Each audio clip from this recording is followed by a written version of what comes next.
Hi guys, welcome back to my new video. मैं हूं मुनीश मेहता। कैसे हो आप सब? उम्मीद है आप सभी ठीक होंगे। इस वीडियो में मैं आपको सिखाऊंगा कि एडोब एनिमेट में की फ्रेम क्या होती है और की फ्रेम को कैसे यूज करते हैं। तो ये वीडियो बनने वाला है बिगिनर्स के लिए और जो बंदा अभी स्टार्ट कर रहा है अपना एडोब एनिमेट में काम करना कि एडोब एनिमेट में काम कैसे होता है। तो सबसे पहले उसको की फ्रेम के बारे में पता होना चाहिए कि की फ्रेम होती क्या है। तो वीडियो के साथ बने रहना। अगर आप बिल्कुल ही फ्रेशर हो, आपको मैं पहले बता दूं कि जब भी मैं बिगिनर्स के ऊपर वीडियो बनाता हूं तो वो वीडियो ज़्यादा मतलब उसमें ज़्यादा व्यू नहीं आते, कम आता है और वॉचिंग टाइम भी कम आता है क्योंकि डाउनलोड करते हैं आप लोग। तो आप लोगों को कहना चाहूँगा कि अगर आप शुरू से सीखना चाहते हो कोई एडोब एनिमेट के बारे में, ये सारी चीज़ें क्या होती है, तो सारे टूल्स के बारे में एक एक करके बताऊँगा। तो मैं आपसे एक ही रिक्वेस्ट करूँगा, वीडियो को पूरा देखना बिना स्किप किए हुए, ताकि ये वीडियो थोड़ा सा अच्छा चले और अच्छे से वॉचिंग टाइम आए। तो इसमें मैं सिखाने वाला हूँ कि की फ्रेम क्या होती है। अगर आप मेरे चैनल पे नए हो तो जाके मेरे चैनल को सब्सक्राइब कीजिए और बेल आइकन दबाना ना भूलना, ताकि मैं कोई वीडियो अपलोड करूँ आपको नोटिफिकेशन मिलता रहे। गाइस, सब्सक्राइब करना बिल्कुल ही फ्री रहता है, मुफ्त रहता है। आपके सब्सक्राइब करने से हमें मोटिवेशन मिलता है नेक्स्ट वीडियो को बनाने के लिए। आप हमें इंस्टाग्राम में फॉलो कर सकते हैं। मेरा इंस्टाग्राम आईडी है munish.mehta.528। यहाँ पे जाके मुझे फॉलो कीजिए। आप मुझसे यहाँ भी बात कर सकते हैं, पर बेहतर रहेगा आप मुझसे कमेंट में बात करें। कमेंट में जल्दी रिप्लाई करता हूँ। पहले जब भी होता है तो अपने पास ना इस तरह का रहता है, ये लेयर्स है। तो यहाँ पे सारा जो यहाँ पे दिख रहा है, तो ये सारी यहाँ से मैं बड़ा करता हूँ।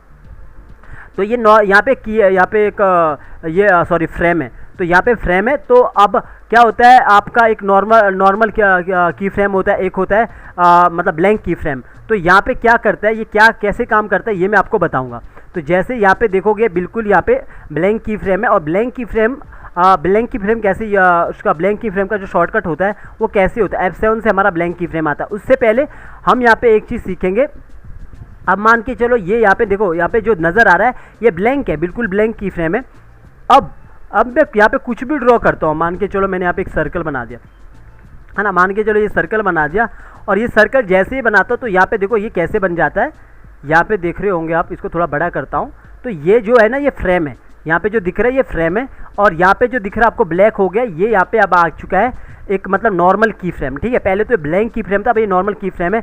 हम आपको हम की फ्रेम बाय की फ्रेम भी एनिमेशन कर सकते हैं, जो कि एपिसोडिक लेवल पे आता है। अभी मेरा जो एक सब्सक्राइबर्स है उन्होंने मुझे कमेंट किया था। एक्चुअली में कुछ बच्चे होते हैं जो मतलब उठपटांग कमेंट करते हैं कि हमारा जो चैनल है, एक्चुअली में मेरा जो ये चैनल है, यहाँ पे मैं आपको सेमी एपिसोडिक लेवल पे एनिमेशन करना सिखाता हूँ कि किस तरह आपको एक दिन में 5 मिनट का एनिमेशन करना है। लेकिन कुछ बंदे होते हैं गाइस जो आपको एपिसोडिक लेवल की बात करते हैं कि एपिसोडिक लेवल में सिखाओ, ऐसा सिखाओ। क्योंकि मुझे पता है गाइस, मार्केट में टिकने के लिए अगर आपको एपिसोडिक सीखना, तो वो तो मैं अभी तक लाया नहीं हूँ यहाँ पे। ठीक है, वो मैं तब लाऊंगा जब अपना चैनल बड़ा होगा, काफ़ी बड़ा होगा, तो मैं एपिसोडिक लेवल पे भी लाऊंगा। तो यहाँ पे देखोगे जो फ्रेम बाय फ्रेम एनिमेशन होता है वो एपिसोडिक लेवल पे होता है। तो यहाँ पे जैसे मैंने इसको ड्रॉ किया तो देखो यहाँ पे क्या होगा, ब्लैंक यहाँ पे ब्लैक टाइप का हो गया, यानी कि नॉर्मल की है ना।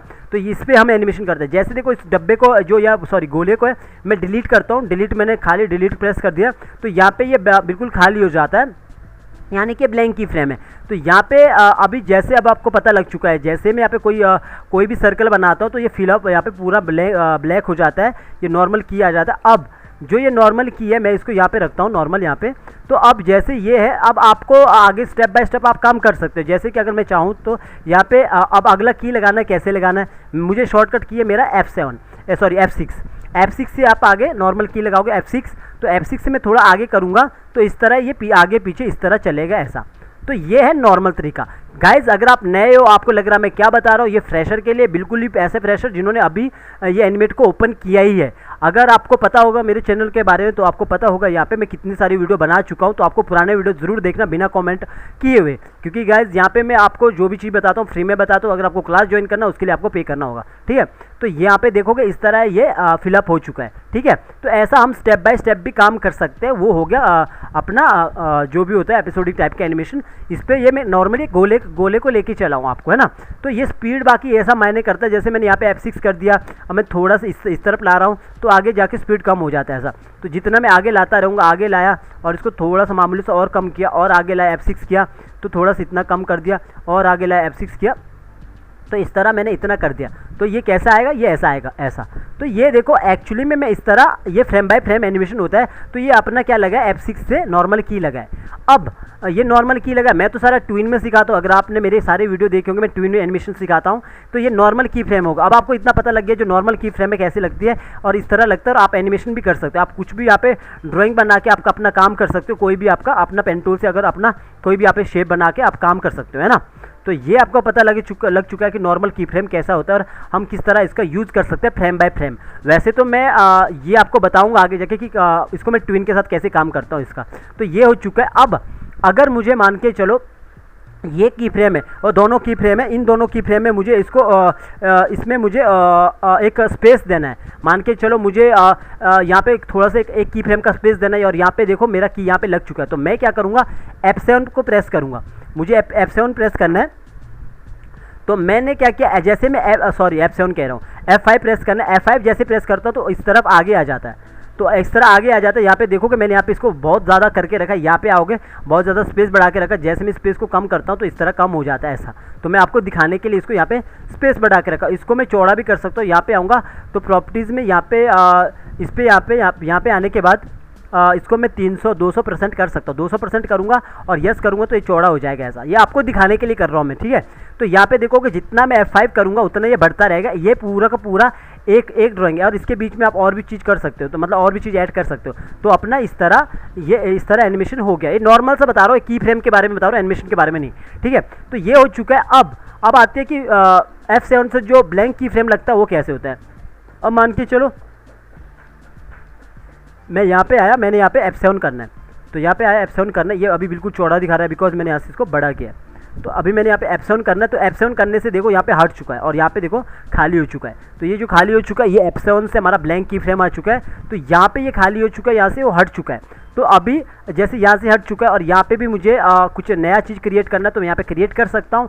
और इसको हटा के इसको बोलते हैं ब्लैंक की फ्रेम। ब्लैंक की फ्रेम हम ऐसा यूज़ करते हैं कि उस पर हम नया शॉट ले सकते हैं, यहाँ पे नया चीज़ यहाँ पे क्रिएट कर सकते हैं। मान के चलो मुझे इस यहाँ पे ये वाला कुछ नया टाइप का मुझे नया वो कुछ मुझे ड्राइंग यहाँ पे क्रिएट करना है। तो पहले में मेरा ये है, दूसरे में मेरा ये है। तो ऐसा नहीं है कि यहाँ पे इसी पे भी नहीं कर सकते, इस पर भी कर सकते हैं, लेकिन फिर आपको ये डिलीट करना होता है। खाली मैं यहाँ पे ब्लैंक की फ्रेम के बारे में बात कर रहा हूँ। अगर आप इसी में जैसे इसी में मैं F7 करता तो नहीं होता है।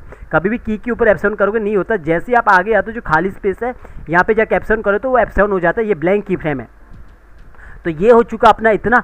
और जैसे देखो अभी ये आपका F6 से आपको पता लग चुका है कि अपना नॉर्मल की लगता है, F7 से अपना ब्लैंक की लगता है, ब्लैंक की लगता है, बिल्कुल खाली हो जाता है। मतलब वो खाली होने का मतलब ये अब नॉर्मल लैंग्वेज में समझोगे आप तो ये यहाँ पे खाली हो चुका है। तो यहाँ पे देखोगे इस तरह खाली हो चुका है। तो अब मैं इसको थोड़ा सा शिफ्ट F5 से इसको पीछे करते हैं, शिफ्ट F5 से पीछे करते हैं। तो ये अभी जैसे मैं यहाँ पे शिफ्ट F5 प्रेस करता हूँ तो शिफ्ट F5 से पीछे की ओर होता है और F5 से खाली आगे की ओर होता है। तो ये जितना भी है ये सारा चीज़ आगे की ओर हो चुका है ऐसा। तो जितनी भी चीज़ें यहाँ पे सारी आगे हो चुकी है। और यहाँ इसके बीच में अगर आपको कुछ भी करना हो, जैसे मुझे यहाँ पे मुझे F6 करना है और इसको थोड़ा सा आगे लाना है, इतना दूर ला दिया, और यहाँ पे मुझे F6 करना है और इसको थोड़ा सा आगे लाना है इस तरह। तो ये पूरा एक ऐसा एनिमेशन बन जाएगा इस तरह का। तो यहाँ पे मुझे F6 करना है तो इस तरह ये आगे बन जाता है। ये मैं की फ्रेम के बारे में बता रहा हूँ। तो यहाँ पे आपको नॉर्मली पता लग चुका है कि की फ्रेम कौन कैसी होती है और मतलब किस तरह हम यूज़ कर सकते हैं की फ्रेम को। इस तरह ये आगे, इस तरह ये आगे जाती है इस तरह। तो ये एक की फ्रेम है जो मतलब हम यूज़ करते हैं। और मैं तो वैसे क्लासिक ट्विन में काम करता हूँ, उसको पूरा सिंबल बना के, उस सिंबल के ऊपर भी मैं वीडियो बना चुका हूँ। अगर आपने नहीं देखी तो बिगिनर सीरीज़ पे देखना, सिंबल के ऊपर वीडियो बना चुका हूँ कि सिंबल के अंदर कैसे काम करते हैं, ठीक है। तो ये सारी चीज़ बता चुका हूँ। तो अपना ये हो चुका है कि ये फ्रेम बाय फ्रेम एनिमेशन ऐसा कर सकते हैं। और F7 के बारे में मैंने बता दिया कि F7 यहाँ पे खाली F7 ही प्रेस करना है तो ब्लैंक की फ्रेम लग जाएगा ऐसा। नॉर्मली यहाँ पे ब्लैंक की फ्रेम लग जाएगा। तो यहाँ पे देखो जितना भी यहाँ पे आपको नज़र आ रहा है, जैसे इसके ऊपर लेता हूँ तो यहाँ पे जितने भी आपको ये आगे नज़र आ रहा है, मैं इसको आगे बढ़ाता हूँ, ये सारी फ्रेम है, ये सारी फ्रेम है। आप फ्रेम में काम कर सकते हो। और फ्रेम में आउटपुट कितना निकलता है, एक जो अपना एडोब एनिमेट में आउटपुट कितना निकलता है, एडोब एनिमेट पे आपका आउटपुट निकलता है 16,000 फ्रेम में। 16,000 फ्रेम से आगे आपका आउटपुट नहीं निकलता है, ठीक है। तो इतना फ्रेम में आप काम कर सकते हो 16,000 फ्रेम तक। आगे फ्रेम तो आपको काफ़ी मिलेगा लेकिन 16,000 फ्रेम तक आप आउटपुट निकाल सकते हो। तो गाइज़ ये मैं छोटा सा एक वीडियो लाऊंगा आगे, मतलब ऐसे छोटे छोटे वीडियो लाऊंगा ताकि आपको समझ आए। मुझे उम्मीद है आपको ये जो F6 के बारे में मैं बता रहा हूँ कि ये आपको समझ आ चुका कि नॉर्मल की क्या होती है। नॉर्मल की, ये नॉर्मल की हो गया, ठीक है। ये सारा फ्रेम है तो यहाँ पे नॉर्मल की फ्रेम हो गया। और इसके बाद F7 वाला आपको पता लग चुका है। जैसे मैं F7 करता हूँ तो ये ब्लैंक की फ्रेम है, तो यहाँ से ये हट जाता है, यहाँ से देखो ये हट जाता है। और उसके बाद मैंने आपको बता दिया यहाँ पे कि F7 से मैं आपको बता चुका हूँ कि F7 से बता चुका ब्लैंक की फ्रेम। और उसके बाद F5 जैसे करता हूँ, शिफ्ट F5 करता हूँ तो आगे ही बढ़ता है। जैसे मैं शिफ्ट F5 करता हूँ पीछे बढ़ता है, पीछे आता है। तो शिफ्ट F5 ना दबा के F5 भी खाली करके तो आगे जाता है। नॉर्मली वो आगे जाता है ऐसा। तो ये आगे स्पेस बढ़ाने के लिए आप शिफ्ट F5 कर सकते हो, तो वो आगे बढ़ जाता है, जितने फ्रेम है वो आगे बढ़ जाता है, स्पेस हो जाता है। तो देखो, तो ये है हमारा की फ्रेम, F6 की फ्रेम से हम ऐसा करते हैं। तो अब देखो मैंने यहाँ पे कोई करेक्टर लिया है, जैसे मेरे यहाँ पे सारे करेक्टर है, सारे ये करेक्टर, तो आपको पता लग चुका है ये जो ब्लैंक है यहाँ पे नॉर्मल की फ्रेम है। अगर जैसे मैं यहाँ पे दोनों को मैं सबको हटाना है तो मैं यहाँ पे F7 करके ब्लैंक की फ्रेम लाऊंगा, तो सारा ब्लैंक की फ्रेम हो चुका है। तो अभी यहाँ पे ब्लैंक की फ्रेम हो चुका है और इसके अंदर जाऊँगा मैं किसी के एक अंदर, तो यहाँ पे देखोगे मैंने क्या किया है, यहाँ पे एक की लगाया नॉर्मल और यहाँ पे एक की लगाया नॉर्मल। तो इस तरह ये यहाँ पे एनिमेशन कर रहा है। मैंने क्या किया, बस इसको मोशन, इसको पूरा का पूरा इसको एक सिंबल बनाया हूँ और टाइप्स रहेगा ग्राफिक, तो ये अलग है। तो यहाँ पे देखो की फ्रेम में काम हुआ है, लेकिन ट्विन के साथ काम हुआ है। ट्विन के ऊपर पहले वीडियो बना चुका हूँ। तो उम्मीद है गाइस ये छोटा सा एक वीडियो है जो आपको समझ आया होगा कि की फ्रेम कैसे होता है। ये बिगनर्स के लिए किस तरह इस की फ्रेम का यूज़ कर सकते हैं आप, और ये खाली की फ्रेम का आप यूज़ अपना ड्राइंग के लिए, अपना इफेक्ट के लिए भी यूज़ कर सकते हैं। पूरे एक नॉर्मल बनाइए, जैसे मैं एक ऐसा एक नॉर्मल बनाता हूँ, कोई भी चीज़ यहाँ पे क्रिएट करता हूँ, सॉरी यहाँ पे देखो मैं इसको यहाँ से हटाता हूँ और यहाँ पे मेरा नॉर्मल सा ये। तो अगर मैं यहाँ पे कोई भी ड्राइंग बनाता हूँ, कोई भी ड्राइंग लेके चलो, कोई भी मैं ड्राइंग यहाँ पे बनाता हूँ, मान के चलो मैंने इसको यहाँ पे इस टाइप का बना दिया, एग्जाम्पल के लिए मैंने यहाँ पे इस तरफ का ड्राइंग बना दिया कोई, ठीक है। और इसके बाद में और आगे आता हूँ F6, ये मैंने आगे करके रखा है, यहाँ पे F6 कर देता हूँ नॉर्मल की, और इसको मुझे यहाँ से थोड़ा सा इसको हटा देना है, और इसको मैं हटा दूँ तो F7 से, सॉरी F6 लगा दिया ना, इसको मैं सीधा डिलीट भी कर सकता हूँ या F7 कर सकता हूँ। तो मैंने यहाँ पे दूसरा यहाँ पे एक ड्राइंग बना दिया, ऐसा दूसरा ऐसा ड्राइंग बना दिया। तो ये दो ड्राइंग बन चुका है, ऐसा और ऐसा दो ड्राइंग बन चुका है। तो इस तरह आप अपना मतलब इसमें आगे जाके यहाँ पे मैं F7 कर सकता हूँ। इस तरह आप अपना मतलब कोई भी ड्राइंग यहाँ पे क्रिएट कर सकते हो। एक नॉर्मल बता रहा हूँ मैं ये चीज़ें, शिफ्ट F5 करूँगा तो पीछे आएगा।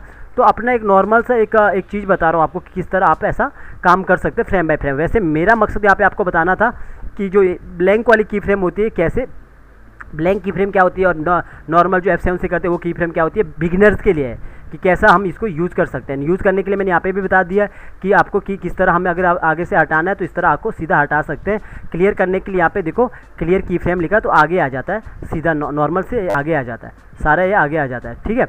तो और यहाँ पे देखो, जैसे अगर मुझे लगता है कि मुझे इसको क्लियर करना है, इसको मैं यहाँ से बढ़ाता हूँ। अगर मुझे लगता है ये क्लियर करना है तो मैं क्लियर करने के लिए यहाँ पे राइट क्लिक करता हूँ, यहाँ पे कलर यहाँ पे लिखा ना क्लियर की फ्रेम, तो क्लियर की फ्रेम करोगे तो हट जाएगा, सारी हट जाएगी। और आगे करना तो F5। तो गाइज उम्मीद है आपको ये की के बारे में पता लगे। थोड़ा सा छोटा सा एक छोटी सी बात थी जो मैं आपको बताना चाह रहा था, जो बिगिनर्स है उनके लिए, और सारा ये यहाँ पे फ्रेम होता है, आपको पता लग चुका है सारी फ्रेम होती है। और ब्लैंक की फ्रेम क्या होती है, नॉर्मल की क्या होती है, कुछ भी ज़्यादा नहीं है। जैसे जैसे आप काम करोगे वैसे वैसे आपको आता रहेगा।